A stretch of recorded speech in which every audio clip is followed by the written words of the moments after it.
galera, tudo certinho? Hoje vamos estar falando sobre grandezas físicas e vetores. Meu nome é Professor Clayton, portanto pegue seus cadernos, pegue suas canetas e bora estudar, beleza? Não dá pra gente falar sobre vetores sem antes citar o que são grandezas físicas, ok? Que são propriedades mensuráveis de um corpo, de uma substância ou de um fenômeno. O que significa ser mensurável? Significa que ela pode ser descrita por um número, significa então que ela pode ser expressa de maneira quantitativa, significa que eu consigo medir. Tá ok? E as minhas grandezas físicas são divididas entre dois tipos, as escalares e as vetoriais. Tá ok? Quem são as escalares? Bom, as grandezas escalares, uma grandeza do tipo escalar é aquela que pode ser definida apenas com o seu valor numérico e unidade, de forma que eu entendo direitinho. Vamos dar uma olhada nos exemplos? Tempo. Se eu virar para você falar 10 segundos, você consegue entender o que é isso? Você consegue imaginar que é um intervalo de tempo. Ou seja, só o número 10 e a unidade medida segundo já é suficiente. Se eu virar e falar assim, ó, 5 quilogramas, você imagina que seja a quantidade de alguma coisa. É muito tranquilo. Se eu virar e falar assim, olha, 36,5 graus Celsius, você entende que é temperatura, você consegue compreender perfeitamente bem. Assim como eu posso virar e falar assim, olha, 840 quilocalorias. Você entende, faz parte do seu cotidiano a grandeza física e o seu número. Então a unidade de medida mais a grandeza física é suficiente para você entender o que eu estou dizendo. Em contrapartida, uma grandeza vetorial ela é um pouco mais complexa. Então ela precisa de um complemento. E esse complemento é o que a gente chama de direção e sentido. Tudo bem? Então posição, velocidade, força, né, são grandezas vetoriais. Vou dar um exemplo. Imagine aí, por favor, um carro vermelho, muito bonito, a 100 km por hora. Já imaginou? Maravilha. Só que tem um porém. Você pode ter imaginado esse carro a 100 km por hora indo para a direita, e eu, enquanto isso, imaginei ele indo para a esquerda. Pode ter alguém aí que tenha imaginado esse carro subindo, não sei por que cargas d'água ele subiria, mas você pode imaginar o carro indo para qualquer lugar. Se eu não te der essas outras informações, a grandeza vetorial ela fica incompleta, você não consegue compreender perfeitamente o que está acontecendo, qual é o fenômeno que eu quero descrever. Agora olha como melhora. Imagine um carro a 100 km por hora indo para a direita. Percebe como muda a situação? Você deve ter imaginado a mesma coisa que eu. Você pode ter imaginado outro carro, mas a grandeza física, a velocidade foi melhor descrita quando eu dei um caminho diferente para ela. Ou seja, o meu vetor, que é a ferramenta que eu uso para representar uma grandeza vetorial, que é um segmento de reta orientado, ele possui o módulo, que é o número, a intensidade, o sentido e a direção. Vamos ver no exemplo? Olha aí. Eu tenho ali o vetor A. Ele apresenta 4 unidades. Olha que bonitinho, a setinha indo para a direita. O que significa isso? Significa que seu módulo vale 4 unidades, o seu sentido é para a direita, e a direção horizontal. Beleza? Tá tudo tranquilo? Perfeito. Vamos em frente então. Bom, é interessante que esses vetores eles podem interagir, eles podem conversar. Como assim, professor? Eles podem conversar? Pois é, cara. Imagina, por exemplo, você solta uma bolinha, tudo bem, e tem um vento ali apontado para a direita. Então, enquanto você espera que a bolinha caia em linha reta, o vento joga ela para a direita, então ela cai e vai para a direita ao mesmo tempo. Há ali uma interação entre os vetores velocidade. Então, para isso, a gente tem que saber analisar os vetores. Ok? Nós chamamos isso de operações com vetores. Tudo bem? Então, considere aí que você tem os vetores A, B, C e D como descritos. A regra do polígono ela tenta descrever para a gente como vai ficar a soma entre os vetores A, B, C e D. Ok? Aquele R ali não é de regra, aquele R é de resultante. Tá ok? Então eu tenho o vetor A mais o vetor B mais o vetor C mais o vetor D. Significa que eu estou somando todas as propriedades do vetor. Eu não estou somando só o número, eu estou somando também sua direção e sentido. O que a regra do polígono me diz? Que cada um dos meus vetores vão compor um lado de um polígono. Então eu represento o meu vetor A, tudo bem? No final do vetor A, eu represento o vetor B. No final do vetor B, eu represento o vetor C. E no final do vetor C, eu represento o meu vetor D. Beleza? Professor, onde é que está o resultante nessa história toda? Pois é, meu amigo, o resultante ele sai do início do primeiro vetor e vai até o final do meu último vetor. Olha o resultante aparecendo ali. Fechando, então, o meu polígono. Tudo bem? Tranquilinho? Pois é, mas é muito comum também aparecer em casos em que eu tenho apenas dois vetores. Tendo dois vetores, é muito legal a gente usar a chamada regra do paralelogramo. O que a regra do paralelogramo me diz? Bom, eu tenho o meu vetor A mais B, de tal forma que dê um resultante R. Eu vou representar o meu vetor A, vou representar o meu vetor B. Tudo bem? E vou fechar um paralelogramo, ou seja, eu vou colocar aqui um segmento tracejado, tudo bem, na mesma direção que o vetor B, e um outro segmento tracejado na mesma direção que o meu vetor A. Tá ok? E ali no cruzamento entre os segmentos tracejados, dali até o início é onde eu encontrarei o meu vetor resultante. Olha ele aqui. Beleza? A origem partindo na origem dos vetores, ok? E o final do meu vetor resultante aparecendo ali no cruzamento entre as tracejadas. Sucesso? Legal. Casos particulares das somas de vetores, das interações entre os vetores, seria então quando eu tenho vetores com a mesma direção e mesmo sentido. Considere aí um vetor A para a direita e um vetor B também para a sua direita, de tal forma que o resultante seja A mais B. Tudo bem? Mesmo esqueminha. Representa o vetor A, no final do vetor A representa o vetor B. Onde é que está o resultante mesmo? Pois é, do início do meu primeiro vetor até o final do meu segundo e último vetor. Ali está. Tudo bem? Maravilha, então. Agora, qual é o tamanho deste meu resultante? Bom, o meu resultante ele vai ser a soma entre o módulo dos meus dois vetores. Percebe que ele inicia no início do A e ele finaliza no final do B. Então, para eu determinar o módulo do meu resultante, eu posso simplesmente somar o módulo dos meus dois vetores. Isso é um caso particular. Tudo bem? Observação importante, não está escrito aí, mas para você que está prestando atenção, você vai captar, hein? Esse também é o maior módulo da soma entre dois vetores. É o maior módulo possível, quando eles estão na mesma direção e no mesmo sentido. Tudo bem? Vamos para frente? Dá uma olhada aí no nosso segundo caso. Vetores com a mesma direção e sentidos opostos. Considere aí o seu vetor A apontado para frente, direita, e o seu vetor B apontado para trás, esquerda. O meu vetor A mais o meu vetor B vai dar um vetor resultante. Belezinha? Olha aí o meu vetor A para frente. Olha aí no final do vetor A eu representando o meu vetor B. A resultante é do início do meu primeiro vetor até o final do meu segundo vetor. Ali está. Ali está a minha resultante. Como eu determino o módulo da minha resultante? Eu faço então a subtração entre o módulo de A e o módulo de B. Beleza? O módulo do vetor resultante vai ser então a subtração dos módulos do meu maior vetor e do menor vetor. Esse também é conhecido, mais uma vez não está escrito, é importante para você que preste atenção, esse também é conhecido como o menor módulo possível da soma de dois vetores. Beleza? Temos um terceiro caso, que diz que os vetores eles formam um ângulo de 90 graus entre si. Olha na figura. Eu tenho meu vetor A para a direita e meu vetor B para cima. De forma que A mais B, vetor A mais vetor B, seja o meu vetor resultante. Beleza. Como vai ficar a representação geométrica disso daí? Eu terei meu vetor A. No final do meu vetor A, eu represento o vetor B. Cadê a resultante? Está ali, ó, mais uma vez saindo do início do primeiro vetor e chegando até o final do meu segundo vetor. Esse é o meu vetor resultante. Como é que eu faço para determinar o módulo disso? Pois é, você que percebeu, aquilo ali é um triângulo, mas não é qualquer triângulo, é um triângulo retângulo.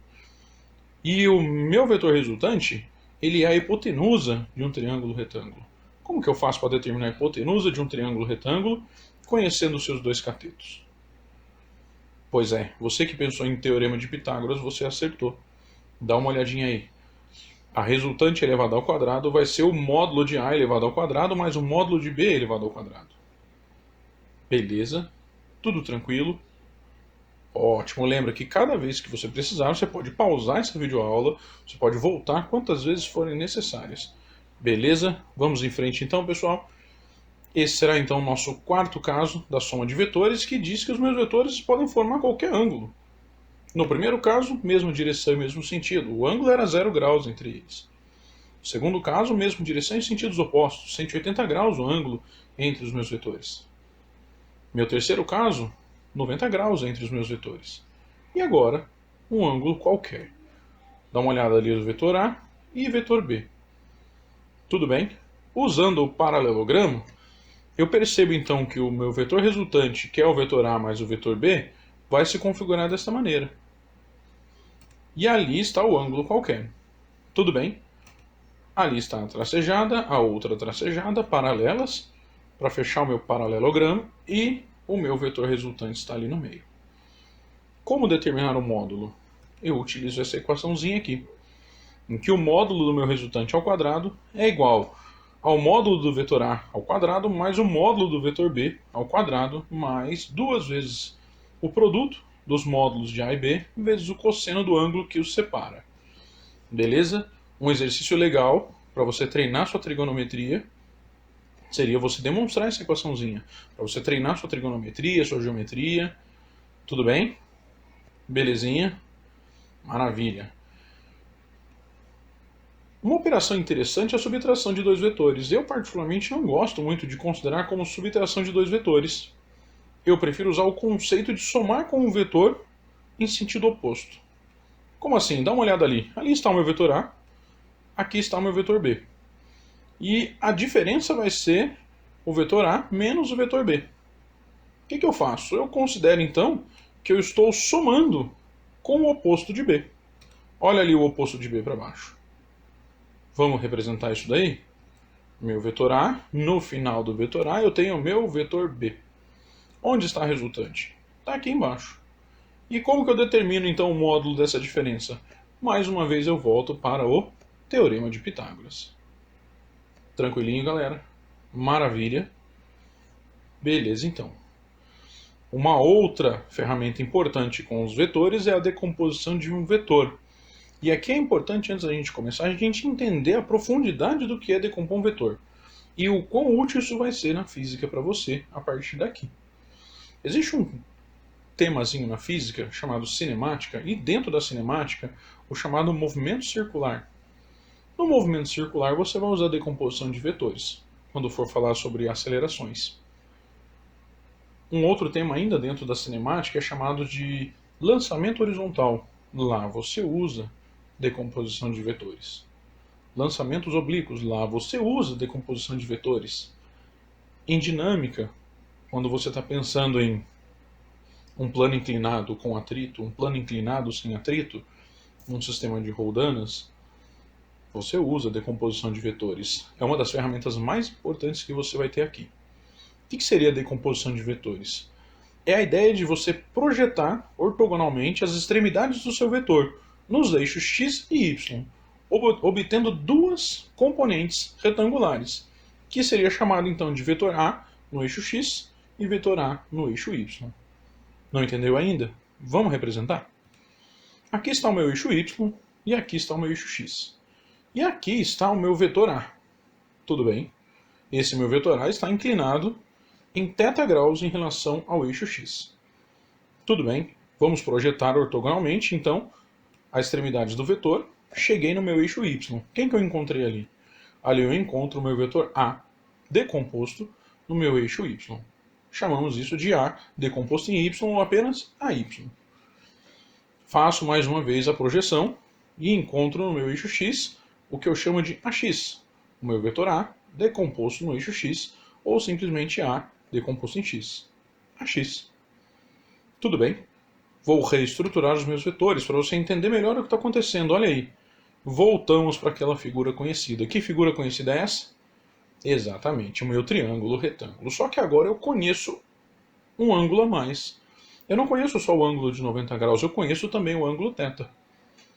Posso usar então algumas propriedadezinhas que são bem legais, que eu vou chamar então, para nos ajudar, o cosseno. Quem é o cosseno? Cosseno é o meu cateto adjacente ao ângulo dividido pela hipotenusa. Cateto adjacente é aquele que está ao lado. Ao lado do ângulo θ, você vê ali na figurinha, o vetor verde é o AX. E a hipotenusa é o maior lado do triângulo, é o vetor A.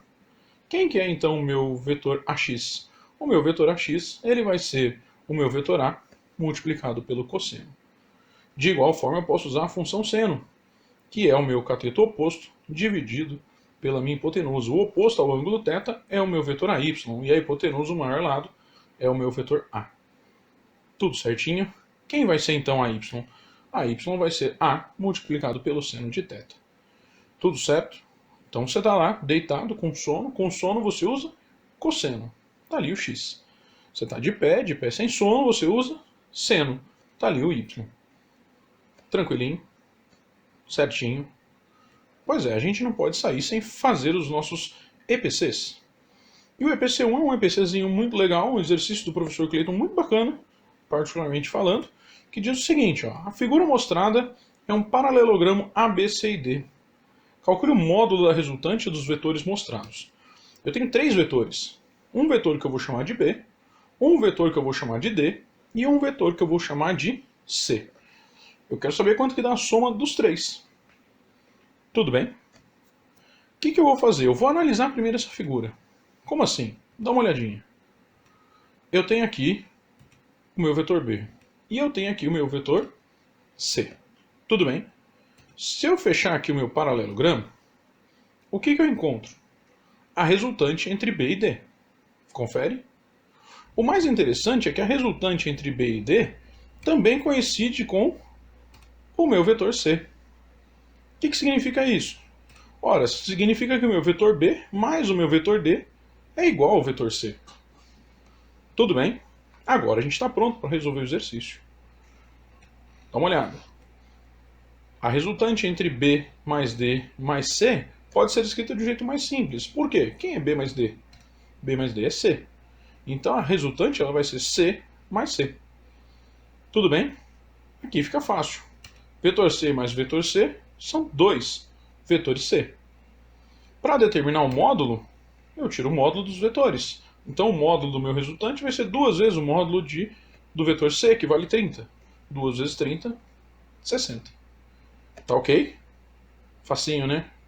Volta se necessário, confere de novo passo a passo, desenha com calma, com cuidado. Se quiser usar uma folha quadriculada também ajuda.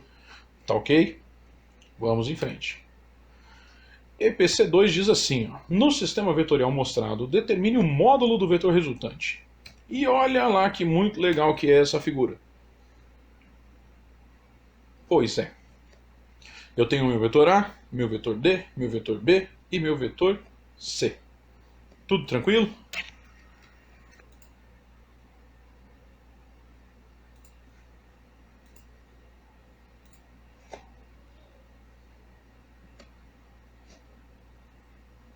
Então vamos lá. Como é que a gente resolve isso?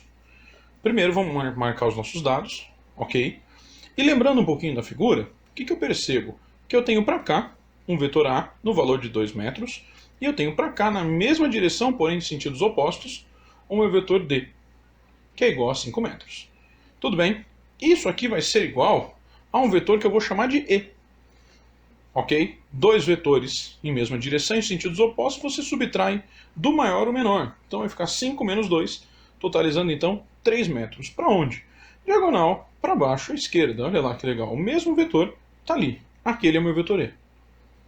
Executo o mesmo procedimento, só que agora com os meus dois vetores horizontais. Sendo que para frente e direita eu tenho 4 metros e para trás, para a esquerda, eu tenho um vetor de 9 metros, vetor B e C respectivamente. Mesma coisa, mesma direção e sentidos opostos, certo? O resultado final vai ser a subtração do maior o menor. Então vai dar um vetor F, que é 9 menos 4, totalizando então 5. Aqui está o meu vetor F. Beleza? Vamos representar como é que fica a figura final? Fica isso aqui, ó. Eu vou ter para trás e diagonal. Aqui está o vetor F no valor de 5 e aqui está o meu vetor E no valor de 3.